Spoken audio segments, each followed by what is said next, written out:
الحمد لله كفى والصلاة والسلام على عباده الذين اصطفى أما بعد فأعوذ بالله من الشيطان الرجيم بسم الله الرحمن الرحيم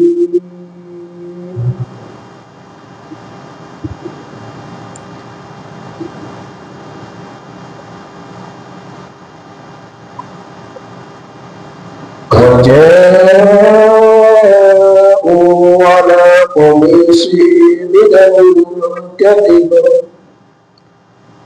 قال بل سولت لكم أنفسكم أمرا فصبر جميل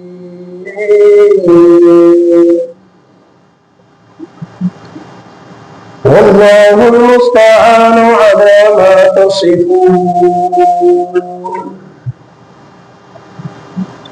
آمنت بالله صدق الله مولانا العلي العظيم وصدق رسوله النبي الكريم ونحن على ذلك لمن الشاهدين والشاكرين والحمد لله رب العالمين.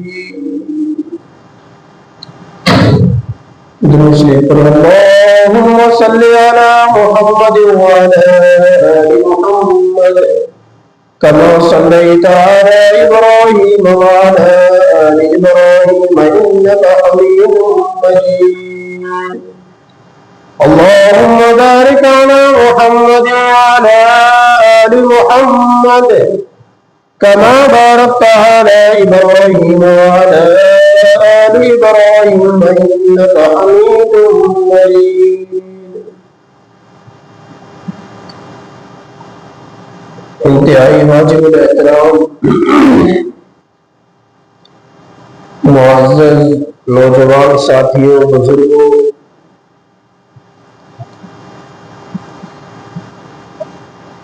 گزشتہ جمعہ میں سیدنا یوسف علیہ السلام کے تعلق سے کچھ باتیں، صرف بنیادی باتیں عرض کی تھی کہ اس واقعے کے اندر جو اللہ نے قرآن کریم میں بیان فرمایا ہے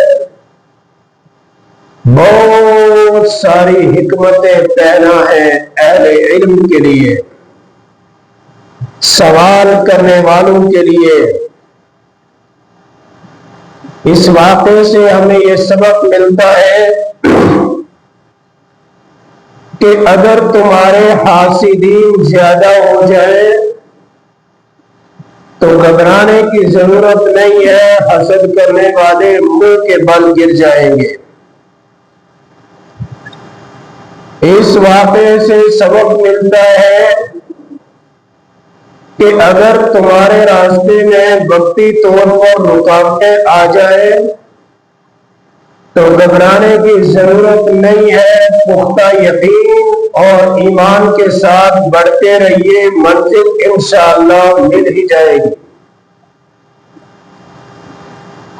اس واقعے سے سبق ملتا ہے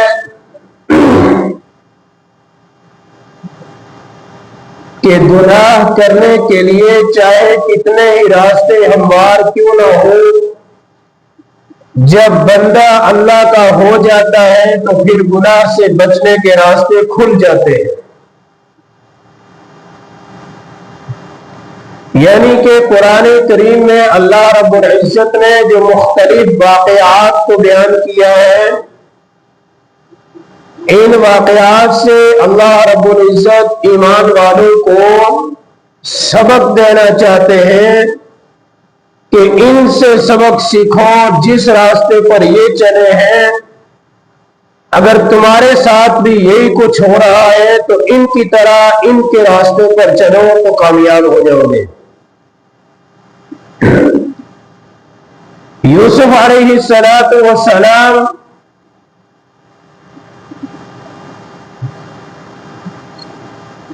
یہ دو بھائی تھے، بنیامین اور یوسف، اور دوسرے 10 بھائی تھے لیکن حضرت یعقوب علیہ السلام کے دل میں یوسف علیہ السلام کی محبت گھر کر گئی تھی. یہ دوسروں کے مقابلہ میں یوسف علیہ السلام کے لیے ان کی چاہت زیادہ تھی. اور میں نے عرض بھی کیا تھا کہ محبت یہ انسان کے اوپر ڈیپینڈ نہیں کرتی کہ کسے محبت کرنی ہے اور کسے نہیں کرنی، بلکہ محبت ہو ہی جاتی ہے. اللہ کا نظام ہے. تو ان کے بھائیوں نے حسد کیا، حسد کی بیماری کے اندر مبتلا ہوئے. اور عربوں کے عام مشہور کہاوت ہے کہ ہر انسان کے اندر حسد کا مادہ موجود ہوتا ہے، لیکن جو اچھے اخلاق والے ہوتے ہیں، اچھے لوگ ہوتے ہیں، وہ حسد کو اپنے اندر دبا دیتے ہیں. اور جو کمین ہوتے ہیں، کم ظرف ہوتے ہیں، تو وہ حسد کے متقاضا کے اوپر یعنی حسد کے تقاضوں کے مطابق عمل شروع کر دیتے ہیں اور دوسرے انسان کے لیے نقصان کی تیاریاں کرتے ہیں. اور حضرت امام غزالی رحمت اللہ علیہ نے فرمایا کہ حسد یہ صرف بیماری نہیں بلکہ بہت بڑی بیماری ہے. جناب رسول اکرم صلی اللہ علیہ وسلم کا ارشاد پاک ہے، اللہ کے نبی صلی اللہ علیہ وسلم نے فرمایا کہ دو خصلتیں ایک شخص کے اندر جمع نہیں ہو سکتی. ایک حسد بھی ہو اور اس کے اندر ایمان بھی ہو. یہ دو چیزیں کبھی جمع نہیں ہو سکتی. یا تو اس کو حسد کو دبانا پڑے گا، حسد کو ختم کرنا پڑے گا. اگر حسد کو نہیں ختم کرے گا تو پھر ایمان خود بخود آہستہ آہستہ اسے رخصت ہو جائے گا. تو اللہ ہم سب کے ایمان کی حفاظت فرمائے. یوسف علیہ السلام کے بھائیوں کے دل میں حسد پیدا ہوا اور وہ کہنے لگے گھر کا کام کاج ہم کرتے ہیں، کماتے ہم ہیں، سب کچھ ہم کر رہے ہیں، لیکن ابا جان ہے کہ جو یوسف یوسف کرتا رہتا ہے. اس کے دل میں تو یوسف کی محبت ہی ہے اور ہماری طرف تو کوئی نظر ان کی رعایت کی ہے ہی نہیں ہے. تو ان بھائیوں نے مشورہ کیا، ایسا کرتے ہیں کہ یوسف علیہ السلام کو قتل کر دیتے ہیں. کیونکہ جب یوسف کو قتل کر دیں گے تو پھر ابا جان کی محبت ہمارے لیے خالص ہو جائے گی. پھر ابا کے نزدیک کوئی اور محبوب نہیں ہوگا، پھر ہم ہی محبوب رہیں گے. تو کچھ نے مشورہ دیا کہ یوسف کو قتل کر دینا چاہیے. کچھ نے کہا نہیں، قتل نہیں کرو، بلکہ یوسف کو ملک بدر کر دو، یعنی ایسی جگہ چھوڑ دو جہاں سے واپس نہ آ سکے. اور کچھ نے کہا کہ یوسف علیہ السلام کو کنویں میں ڈال دو. اور ان سب کا جو کمانڈر تھا یہودا، وہ کہنے لگا کہ قتل نہ کرو، کیونکہ قتل کرو گے تو یہ بہت بڑا گناہ ہوگا. کیونکہ یوسف علیہ السلام کے بھائی تھے مسلمان، لیکن حسد تھا اور اس حسد کی بیماری کا شکار ہوئے. کہنے لگے کہ قتل نہ کرو، یہ قتل کا جرم کون اٹھائے گا؟ یوسف کو ایسے کنویں میں پھینک دو. پہلے زمانے میں یہ بورنگ کا سسٹم نہیں ہوتا تھا، کنویں کھودے جاتے تھے اور پھر ان کنووں میں سے اس کنویں کا انتخاب کیا کہ جس کے کنارے گر کر کے پانی میں گرے ہوئے، یعنی اس میں تھوڑی سی جگہ ہوتی تھی سائڈ میں ٹوٹی ہوئی کہ وہاں پر رہ سکے. تو جب ان کا یہ بل پاس ہو گیا، مشورہ ہو گیا، تو انہوں نے ابا جان سے جا کر کے کہا کہ اے ہمارے بابا جان، کیا وجہ ہے کہ آپ یوسف کے بارے میں ہمارے اوپر اعتبار نہیں کرتے؟ وَإِنَّا لَهُ لَنَاصِحُونَ، حالانکہ ہم تو یوسف کے خیر خواہ ہیں، ہم تو یوسف کے چاہنے والے ہیں۔ ابھی عدم اعتماد کی کوئی فضا نہیں تھی، ابھی اعتماد نہ ہونے کی کوئی وجہ تھی نہیں، خود ہی جا کر کے نہ کہ آپ اعتبار نہیں کرتے۔ اور جب 10 بھائیوں نے ایک بات کہی تو حضرت یعقوب علیہ السلام نے فرمایا کہ کیا وجہ ہے، میں کیسے اعتبار کروں، کیوں کروں؟ تو کہنے لگے کہ ہم چاہتے ہیں کہ ہم کھیلنے کودنے کے لیے جائیں گے شہر سے دور، اور آپ یوسف علیہ السلام کو ہمارے ساتھ بھیج دیجئے تاکہ یہ بھی کھیلے کودے، سیر و تفریح کرے۔ تو حضرت یعقوب علیہ السلام فرمانے لگے کہ مجھے ڈر ہے، مجھے خدشہ ہے کہ کہیں یوسف کو بھیڑیا نہ کھا جائے۔ جس چیز کا خدشہ حضرت یعقوب علیہ السلام نے ظاہر کیا، اسی چیز کو ان لوگوں نے بہانہ بنا لیا۔ حضرت یعقوب کہنے لگے مجھے ڈر ہے بھیڑیا نہ کھا جائے، تو یہ کہنے لگے کہ ہم تو ایک جماعت ہے، ہم تو ایک گروپ ہے، ایک جتھا ہے، اور اگر ہمارے بیچ سے یوسف علیہ السلام کو بھیڑیا کھا جائے گا تو ہم تو بڑے نکمے ہوں گے، ہم تو بڑے بیکار قسم کے لوگ ہوں گے کہ ہم اتنے ہو کر کے بھی یوسف کی حفاظت نہیں کر سکے۔ چنانچہ انہوں نے ابا جان کو راضی کیا، سیدنا یوسف علیہ السلام کو لے لیا۔ تفسیر روح المعانی میں علامہ آلوسی رحمۃ اللہ علیہ نے لکھا ہے کہ جب یہ لوگ یوسف کو لے جانے لگے تو بڑے لاڈ پیار سے اسے چوم رہے ہیں، کندھے پر اٹھا لیا ہے، تو ہمارا بھائی ہے، ہماری جان ہے، والد کے سامنے۔ اور جو ہی یہ لوگ والد کی نظروں سے اوجھل ہوئے ہیں تو انہوں نے یوسف کو مارنا شروع کر دیا۔ یہ کتنی گندی بیماری ہے حسد، یوسف علیہ السلام کو مارنا شروع کر دیا۔ تو تفسیروں میں لکھا ہے کہ یوسف علیہ السلام کبھی ایک بھائی کی طرف جاتے وہ مارتا، اس سے ہٹ کر دوسرے کی طرف جاتے وہ مارتا، اور کوئی سخت سے سخت جملے کستا۔ حضرت یوسف علیہ السلام پریشان ہو گئے کہ میں تو انہیں بھائی سمجھتا ہوں، میں تو انہیں اپنا خیر خواہ سمجھتا ہوں، میں تو انہیں اپنا مقتدا سمجھتا ہوں کہ ان کی رہبری میں چل کر کے آگے زندگی جیوں گا، لیکن یہ ہے کہ میری جان کے دشمن بنے ہوئے ہیں۔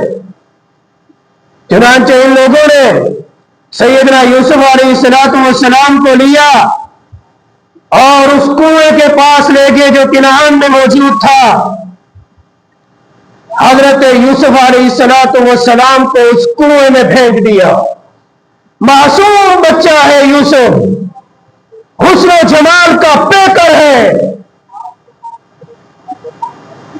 اور تفسیر روح المعانی میں لکھا ہے، اور جب بندہ پڑھتا ہے تو پھر دل دھڑک اٹھتا ہے، کس قسم کے بے ضمیر تھا یہ حاسدین کہ یوسف علیہ السلام کو جب کنویں میں پھینکا تو یوسف علیہ السلام ہاتھ سے کنویں کے کناروں کو پکڑنے کی کوشش کرتے تو یہ یوسف کے ہاتھوں کو مارتے تھے، اور یوسف علیہ السلام کو کنویں میں پھینک دیا۔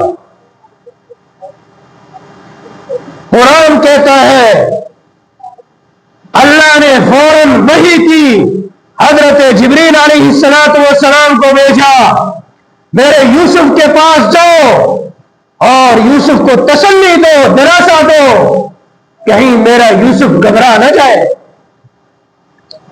یہ بھائی دن بھر کھیلتے رہے، مست رہے، پھر انہوں نے پلان بنایا کہ یوسف علیہ السلام کی قمیص اتاری، پہلے اتار لی تھی، اور پھر کوئی بکری یا ہرن مار کر کے اس کے خون میں اس قمیص کو لت پت کیا، اور قمیص اٹھا کر کے لے آئے. جب آئے تو شام کو آئے اندھیرے میں, کہیں ہمارے چہرے کے آثار ہمارے ابا جان دیکھ کر کے ہماری اصلیت کو نہ سمجھ جائیں. اور جب آئے تو قرآن کہتا ہے وَجَاءُوا أَبَاهُمْ عِشَاءً يَبْكُونَ. جب یہ لوگ آئے تو رو رہے ہیں. قالوا يا أبانا, کہنے لگے ہمارے ابا, إِنَّا ذَهَبْنَا نَسْتَبِقُ وَتَرَكْنَا يُوسُفَ وَإِنَّا لَهُ لَحَافِظُونَ. اے ہمارے ابا جان, ہم سے بڑی کوتاہی ہو گئی, بڑی غلطی ہو گئی کہ ہم تو کھیلنے کودنے میں لگ گئے, دوڑ لگا رہے تھے, ریس لگا رہے تھے, اور یوسف کو سامان کے پاس بٹھایا تھا, یوسف کو بھیڑیا کھا گیا. رو رہے ہیں. علماء نے لکھا ہے ہر رونے والا سچا نہیں ہوتا, کچھ رونے کے پیچھے راز چھپا رہے ہوتے ہیں. امام احمد رحمت اللہ علیہ نے لکھا ہے کہ اگر کوئی بندہ رو کر کے گواہی دیتا ہے تو اس کی گواہی قابل قبول نہیں. اور جو صحابہ کرام کے دور میں قاضی القضات تھے, شیخ سرحین, ان کے سامنے ایک مسئلہ آیا اور وہ سامنے والا جو مدعی تھا بڑا رو رہا تھا. تو لوگوں نے کہا حضرت اس کے آنسو نے آپ کو دیکھ رہے ہیں, ان کے آنسو پر آپ کو ترس نہیں آ رہا, اس کی آنکھوں کو دیکھیے کیسا برس رہا ہے. تو فرمانے لگے کہ یوسف, برادران یوسف اس سے زیادہ رو رہے تھے, لیکن ان کے رونے کے پیچھے سچائی نہیں تھی. چنانچہ حضرت یعقوب علیہ السلام کے سامنے قمیص رکھ دی اور کہنے لگے کہ ہم اپنے بھائی یوسف کی حفاظت نہیں کر سکے, یوسف کو بھیڑیا کھا گیا. حضرت یعقوب علیہ السلام نے قمیص اٹھائی, دیکھی تو قمیص پر بھیڑیے کے ناخنوں کا کوئی نشان نہیں تھا. تو کہنے لگے ارسلہ معنا غدا یرتع وَيَلْعَبُ وَإِنَّا لَهُ لَحَافِظُونَ. حضرت یعقوب علیہ السلام کہنے لگے لگتا ہے کوئی پڑھا لکھا بھیڑیا تھا, یعنی کوئی بڑا رحم دل بھیڑیا تھا کہ میرے یوسف کو تو کھا گیا, لیکن قمیص پر ایک ناخن کا نشان بھی نہیں چھوڑا. اور قرآن کہتا ہے حضرت یعقوب علیہ السلام فرمانے لگے یہ تمہاری گڑی ہوئی چال معلوم ہوتی ہے, یہ تمہارے ہتھ کنڈے ہیں جنہیں تم اپنا کر کے میرے یوسف کے خون کو دبانا چاہتے ہو, لیکن نہیں. وَجَاءُوا عَلَىٰ قَمِيصِهِ بِدَمٍ كَذِبٍ قَالَ بَلْ سَوَّلَتْ لَكُمْ أَنفُسُكُمْ أَمْرًا. یہ تو تمہاری کوئی گھرتو بات معلوم ہوتی ہے. فَصَبْرٌ جَمِيلٌ, اب تو میں صبر ہی کروں گا. صبر جمیل یعنی میں صبر جمیل کروں گا, صبر کروں گا. وَاللَّهُ الْمُسْتَعَانُ عَلَىٰ مَا تَصِفُونَ. اور اللہ بہترین کارساز ہے اور بہترین مددگار ہے. یہاں ہمیں سبق ملتا ہے حالات کتنے بھی مشکل آ جائے, پریشانیاں کتنے بھی سنگین ہو, لیکن صبر کے دامن کو ہاتھ سے نہ چھوڑو. ابھی حالیہ دنوں میں آپ نے دیکھا سرن کوٹ کے حاجی لطیف صاحب جن کا پورا خاندان ہی چلا گیا, معصوم بچے, نوجوانی چڑھتی جوانے کو بچے, پورا گھر لٹ گیا, لیکن وہ کیا کہہ رہے ہیں یہ تو اللہ کے دیے ہوئے تھے, اللہ لے گیا. یہ ہوتا ہے صبر. مشکلات میں چیخنا اور چلانا, لوہا کرنا, ماتم کرنا, پیٹنا, یہ انبیاء کا طریقہ نہیں ہے. یہ اہل ایمان کا طریقہ نہیں ہے، بلکہ مشکلات میں صبر کرنا اسلام نے سکھایا ہے۔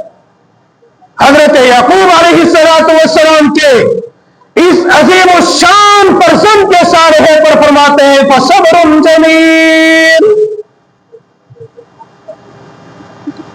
میں صبر کروں گا۔ اب کیا ہوا؟ یہ حضرت یوسف علیہ السلام کنویں میں ہے، ایک قافلہ آیا تو قافلے والوں نے ایک شخص کو پانی بھرنے کے لیے بھیجا۔ جب اس نے پانی کا ڈھول نیچے اتارا، حضرت یوسف علیہ السلام اس ڈھول میں بیٹھ گئے۔ ڈھول بالٹی جس سے پانی نکالا جاتا ہے، جب وہ کھینچنے لگا تو بڑا بھاری معلوم ہوا اور باہر نکالا۔ وقال الذي استوى من مصر لامرأته اكرمي مثواي۔ اس سے پہلے اللہ قرآن میں فرماتے ہیں کہ جب یوسف علیہ السلام کو اس شخص نے دیکھا تو بہت زیادہ خوش ہوا اور کہنے لگا بشارت ہو آپ کو، خوشخبری ہو، ہمیں بہت خوبصورت غلام مل گیا ہے۔ انہیں کیا پتا کہ یوسف کی عظمت کیا ہے؟ یوسف وہ پیغمبر ہے جو خود نبی ہے، باپ یعقوب نبی ہے، دادا اسحاق نبی ہے، پردادا ابراہیم نبی ہے، جس کی پشت در پشت انبیاء کا سلسلہ ہے۔ لیکن اس نے کہا ہمیں غلام مل گیا ہے۔ اب یہ بھائی یوسف کے جو ادھر چکر چکر تو لگا رہے تھے کہ کنویں میں تو ڈال دیا، بڑھے گا کیا؟ تو چنانچہ ان لوگوں نے جب دیکھا کہ اس نے کنویں سے نکال لیا تو یہ دوڑ کر کے پہنچے اور پوچھنے لگے یہ کون ہے؟ ہمارا کوئی غلام گم ہو گیا تھا، آپ کو ملا کیا؟ وہ کہنے لگے نہیں، لیکن انہوں نے جب زیادہ پریشر ڈالا، دباؤ ڈالا تو انہوں نے مان لیا ہمیں ایک غلام ملا ہے۔ کہا اچھا یہ تمہیں کنویں سے مل تو گیا ہے بڑا نافرمان، ہم اسے رکھنا نہیں چاہتے، آپ اسے لے جاؤ لیکن اس کی قیمت ہمیں دے دو۔ ان بھائیوں نے اس وقت میں یوسف علیہ السلام کو بیچا اور اس کی قیمت وصول کی۔ اور علامہ آلوسی رحمت اللہ علیہ نے لکھا ہے کہ یوسف علیہ السلام بھائیوں کو دیکھ رہے اور رو رہے ہیں۔ وہ شخص کہنے لگا اے تو کیوں رو رہا ہے غلام؟ تجھے نئے مالک مل گئے ہیں، تو نئی جگہ جائے گا، آرام کرے گا، رو کیوں رہا ہے؟ انہیں کیا پتا یہ کون ہے؟ اور یوسف علیہ السلام نے کہا مجھے تھوڑی سی اجازت دے دو، میں آخری مرتبہ ان بھائیوں کے گلے تو رب مل لوں۔ تو انہوں نے اجازت دی تو یوسف علیہ السلام دوڑے بھائیوں کے پیچھے، وہ رکے، کہاں جا رہا ہے؟ بھاگ رہا ہے۔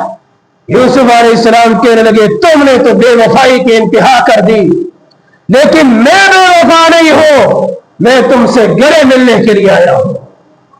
حضرت یوسف علیہ السلام ان کے گلے لگے اور الوداع کر دیا۔ میرے بھائیوں، بزرگوں، دوستوں، یہ کہنا بڑا آسان ہے۔ ایک معصوم بچہ کبھی کبھی عمر میں چھوٹا ہونا بھی مصیبت بن جاتی ہے۔